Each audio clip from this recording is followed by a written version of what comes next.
थाना सिरतनगंज के औरवा भवानी क्षेत्र में एक ही परिवार के 4 लोगों की गोली मार करके हत्या कर दी गई थी और तत्काल जो है घटना पर सभी उच्चाधिकारियों द्वारा निरीक्षण किया गया। फील्ड यूनिट को बुला करके वहां पर साथ संकलन की कार्रवाई की गई। ये बात प्रकाश में आई कि वहां पर किसी भी प्रकार की फोर्स एंट्री या लूटपाट या इस तरह की वारदात करने के इरादे से अभियुक्त द्वारा कार्रवाई ये घटना कारित नहीं की गई। तत्काल घटना के अनावरण के लिए 5 टीमें लगा दी गई। वो गंभीरता से घटना में जो अभियुक्त शामिल था उसकी गिरफ्तारी के लिए प्रयासरत थी। इस संबंध में जो मृतक है उसके पिता की तहरीर पर थाने पर सुसंगत धाराओं में एक अभियोग पंजीकृत किया गया था। आज 2:40 के करीब एसटीएफ की गौतम बुद्ध नगर इकाई द्वारा जेवर टोल प्लाजा के पास से जब अभियुक्त चंदन मौर्य दिल्ली भागने का प्रयास कर रहा था, वहां से उसको गिरफ्तार किया गया। गिरफ्तार करके उसको थाना सिरतनगंज में दाखिल किया गया। अभियुक्त से पूछताछ में जो प्रारंभिक तथ्य प्रकाश में आए हैं वो ये है कि अभियुक्त का जो मृतक है उसकी पत्नी से पिछले करीब 1.5 साल से जान पहचान थी, प्रेम प्रसंग था। वर्तमान समय में उसमें कुछ मनमुटाव आ गए थे। इसी मनमुटाव को लेकर वो तनाव में रहता था और उसी के चक्कर में उसके द्वारा कल ये विभत्स घटना कारित की गई, जिसमें 4 लोगों को गोली मार करके मौत के घाट उतार दिया गया। जो अभियुक्त द्वारा इस घटना में असलहा प्रयोग किया गया वो बरामद अभी हम लोग करेंगे अभियुक्त की निशानदेही पर। साथ ही साथ अभियुक्त द्वारा यह भी बताया गया कि घटना स्थल पर आने के लिए उसके द्वारा अपनी एक बुलेट मोटरसाइकिल जिसका नंबर UP 32 BU 54576 है उसको प्रयोग में लाया गया था।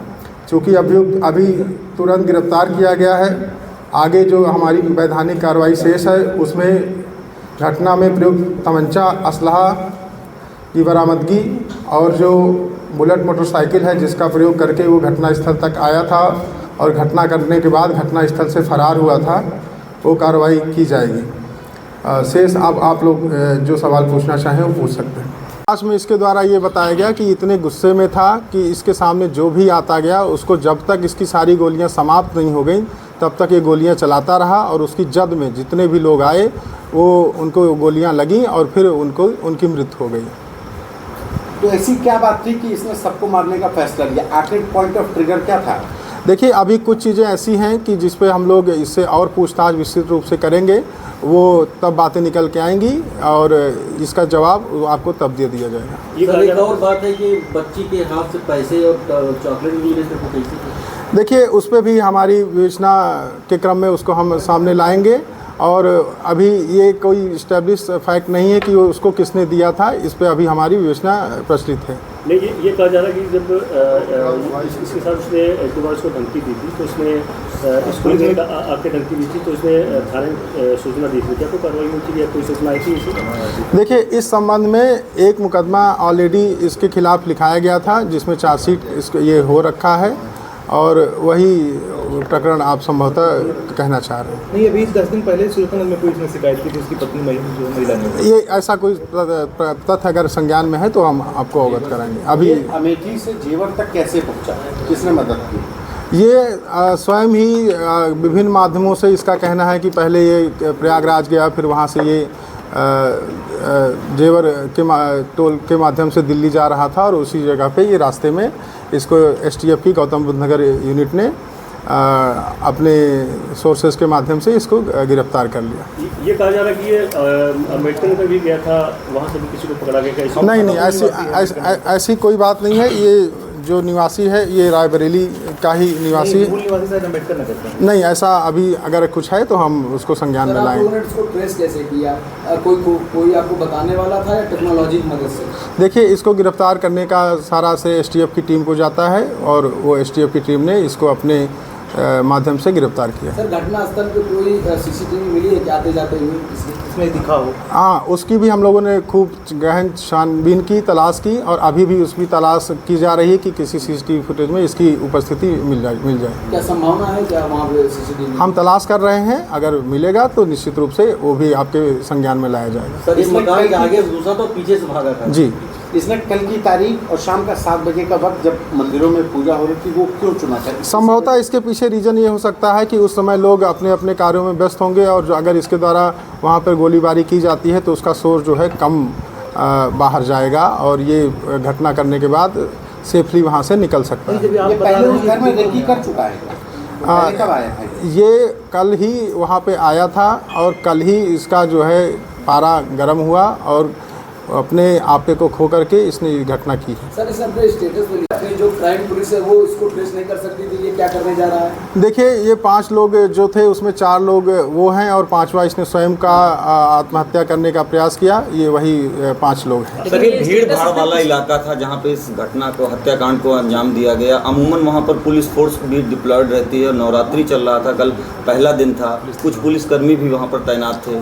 देखिए, जैसे ही ये घटना हुई तुरंत वहाँ पर पुलिस पहुँची और तुरंत जो है घायलों को अस्पताल भिजवाया गया और शेष कार्रवाई की गई, लेकिन डॉक्टरों के द्वारा उनको मृत घोषित किया गया। सर ये पिछले 12 तारीख को स्टेटस लगाया था। हम आपको प्रेस नोट जो मेन रोड है उसका जो गलियारा है उसके अंदर से प्रवेश किया था और उसके बाद सीढ़ियों के रास्ते छत पर से चढ़ करके उधर से उतर करके वहाँ से फरार हुआ था और फिर जहाँ इसने अपनी मोटरसाइकिल पार्क की थी उस मोटरसाइकिल के पास तक पहुँचा और वहाँ से मोटरसाइकिल के माध्यम से फरार हो गया। जो इसने अपने आप को सुसाइड अटेम्प्ट किया था वो जो मौके से एक जिंदा जी वो वही जिंदा कारतूस है जो कि फायर नहीं हो पाया और जो इसने स्वयं पे चलाने का प्रयास किया था। अभी इसका कारतूस मिस हुआ था सर? सॉरी, कारतूस मिस हुआ था? जी, कारतूस मिस हुआ था। सर इस तरह से जो बच्चे सहित उसमें 4 लोगों की मौत हुई जिससे उसकी दुश्मनी। ये इम्पोर्टेंट सवाल आपने पूछा है। इसमें जो बुलेट्स हमें बरामद हुए थे, जो खोखे बरामद हुए थे, वो सारे एक ही पिस्टल से चलाए गए थे, ऐसा एविडेंस हमारे पास है और इसके द्वारा भी ये कबूल किया गया कि घटना इसके द्वारा अकेले ही कारित की गई है। क्या इसका साथ कुछ और लोग दिए थे यहाँ पे अमेठी में, या सिर्फ जब ये वहाँ पहुँचा था बुलेट खड़ी किया उसके बाद लोगों को? देखिए, अभी हम लोग ये सब विवेचना के क्रम में इस पे इन बिंदुओं पे विवेचना करेंगे। अगर इस तरह की कोई बात होगी तो आपको उससे अवगत कराया जाएगा। सर कौन सी बंदूक थी, कितनी गोली चली थी वहाँ? ये एक पिस्टल थी, वहाँ पर इसके द्वारा 10 गोलियाँ चलाई गई थी और एक महत्वपूर्ण बात ये भी है कि इसके द्वारा 4 लोगों की गोली मार करके जब इसके द्वारा ये समझा गया कि 4 लोग मृत हो गए हैं तो इसके द्वारा स्वयं को भी गोली मार करके अपनी आत्महत्या करने का प्रयास किया गया, लेकिन वह गोली मिस हो गई और ये वहाँ से फिर दोबारा हिम्मत नहीं कर सका गोली चलाने का स्वयं पर और फिर वहाँ से फरार हो गया।